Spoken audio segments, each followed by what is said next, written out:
Next problem title হচ্ছে journal of human anatomy.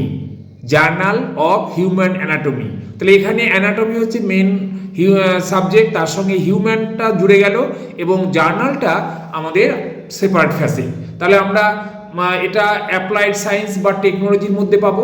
তাহলে base number হচ্ছে 600, টেকনোলজি অর অ্যাপ্লাইড সায়েন্স।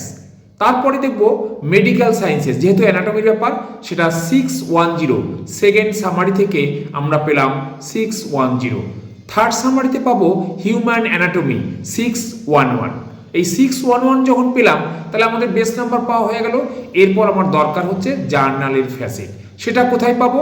আমরা শিডিউলে search করে দেখলাম, ওখানে নির্দেশ 611 এর তলায় একটা নির্দেশ আছে যে 611.001 থেকে 0.009 স্ট্যান্ডার্ড সাবডিভিশনস নোটেশনস ফ্রম টেবিল 1। তাহলে এইখান থেকে আমরা টেবিল 1 থেকে নাম্বারটা যোগ করব, তার আগে একটা এক্সট্রা জিরো নিতে হবে।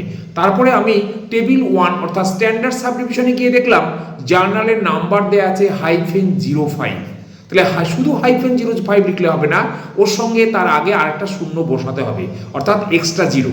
তাহলে আমি অ্যানালিসিস করার সময় তোমাদের দেখালাম -005 টেবিল 1 ইকুয়াল টু জার্নাল, কিন্তু আমরা কার পরিবর্তে লিখলাম? -05 এর পরিবর্তে আমরা লিখলাম -005। কেন? ওইখানে উপরে হিউম্যান অ্যানাটমির তলায় ওখানে স্ট্যান্ডার্ড সাবডিভিশনের কোনো নাম্বার ব্যবহার করলেই ওখানে এক্সট্রা জিরো ব্যবহার করতে হবে, তাই আমাকে এখানে -005 ব্যবহার করতে হলো। তাহলে আমরা ফ্যাসিলিটির নাম্বারগুলো পেয়ে গেলাম। এবার আমরা সিনথেসিস করব। সিনথেসিস করে আমরা বেস নাম্বার 611 তার সঙ্গে যোগ করব প্লাস দিয়ে -005। কোথা থেকে পেলাম? টেবিল 1। এবার আমরা দেয়ারফর দ্য ক্লাস নাম্বার কত হলো?